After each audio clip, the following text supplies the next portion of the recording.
안녕하세요.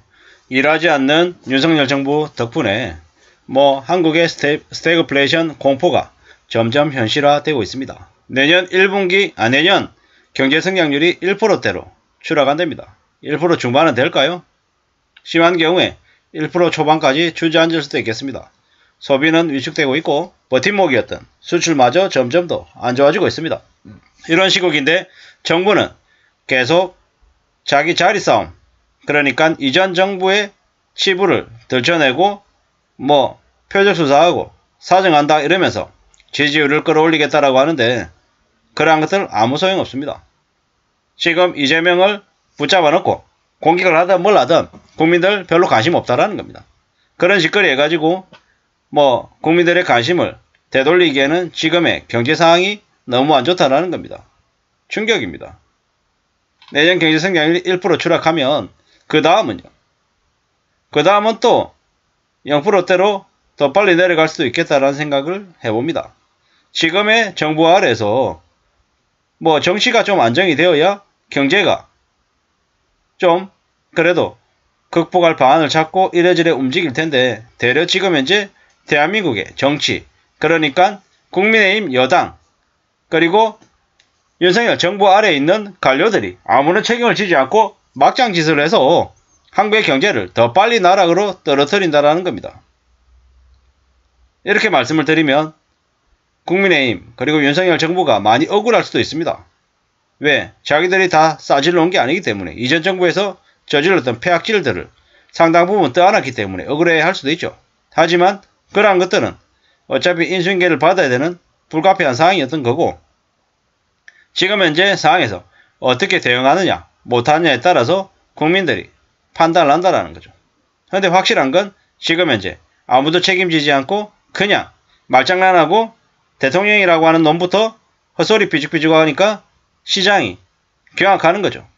우리는 영국의 그 총리 상태를 봤습니다. 45일 만에 자리에서 내려왔던 그 영국 총리의 모습을 말이죠. 대대적인 감세를 하겠다고 떠들어댔다가 시장이 경악하고 채권 시장이 난리가 나서 저 모양이 됐습니다.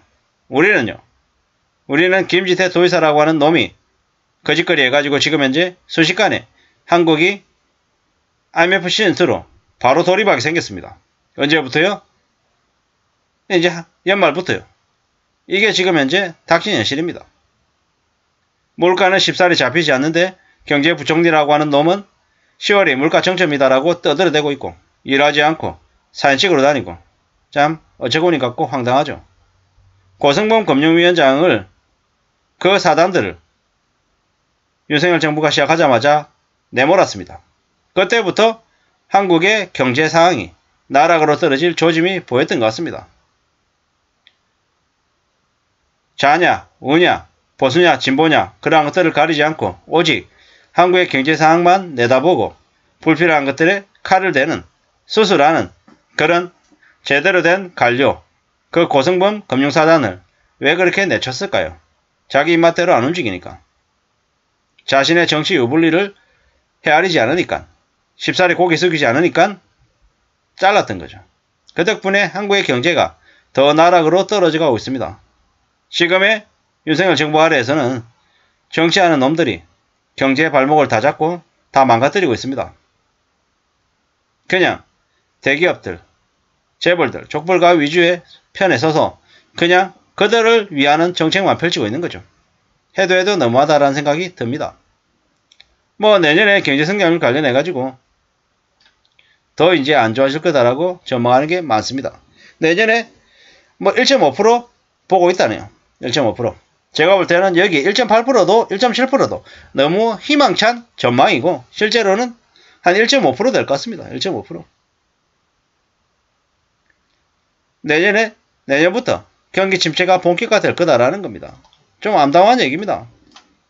이게 좀 나아지기를 바라는데 안 나아질 것 같습니다. 윤석열 정부가 끝날 때까지 이 경기 침체는 계속될 것이다라고 봐야 되겠습니다. 내년 하반기에 경기가 되살아나는 반전 이런 거 없습니다. 2024년에 그럼 나아진다? 이런 것도 없습니다. 최소한 22, 23, 24, 25 이러겠죠. 뭐 이러한 현실들을 우리는 좀 냉정하게 봐야 되겠습니다. 어떻게 살아야 될까? 어떤 마음으로 지내야 될까? 고민이 안 될 수 없습니다. 당연한 겁니다. 이럴 때일수록 뭐 가장들 건강 더 챙겨야 되죠. 건강이 무너지면 아무것도 책임질 수 없습니다.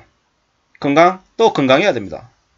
건강하기 위해서 술, 담배 최대한 줄이고요. 안 할 수 있으면 안 하는 게 좋겠고 뭐 건강식품들 최대한 챙겨 드시고 적정히 운동하시고 운동해서 자신의 몸을 지켜야죠.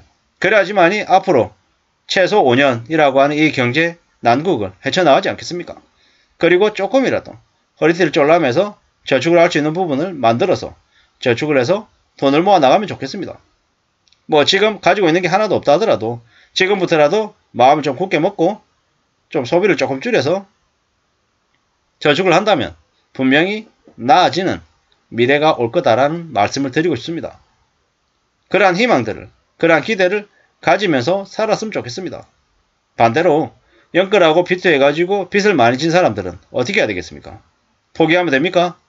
책임을 떠넘기면 됩니까? 뭡니까? 개인회생하고 파산신고하고 이러면 끝난다라고 생각하는 놈들이 많습니다. 세상 실태는 만만하지 않습니다. 그렇게 개인회생해버리고 파산하면 자기 인생뿐만 아니라 가족 전체의 인생도 망가진다라는 걸 명심해야 될 겁니다. 세상이 그렇게 호락호락하지 않다라는 거죠. 빚지고 빚안 갚아도 된다라는 개소리하는 놈들은 절대로 가까이에서는 안 됩니다. 빚은 안 갚는 거다라고 떠들어대는 유튜버들도 많더라고요. 미친놈들입니다. 개또라이들입니다. 그런 놈들의 말에 빠져들었다가는 인생이 금세 나락으로 떨어질 수 있다는 걸 명심해야 될 것 같습니다. 함부로 우리는 삶을 폄하하거나 삶을 무시하는 사람들의 말에 귀 기울여서는 안 되겠습니다. 그들이 우리 삶을 망가뜨리고 있고 그들이 우리에게 탐욕과 욕심을 부추기는 악마의 모습을 보이는 겁니다. 내가 듣고 싶은 얘기, 내가 보고 싶은 얘기만 보면서 살면 좋겠죠. 근데 그렇게 살면 삶이 어떻게 됩니까?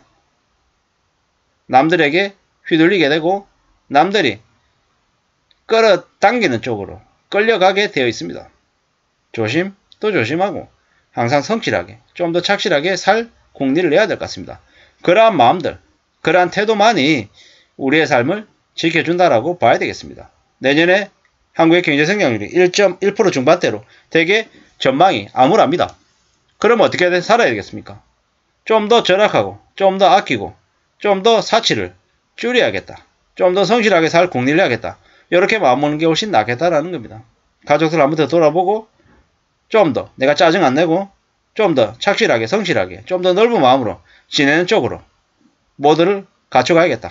이런 말씀을 드리고 싶습니다. 아무쪼록 저나 여러분들의 삶이 조금이라도 희망과 기대가 생기기를 바랄 뿐입니다. 감사합니다.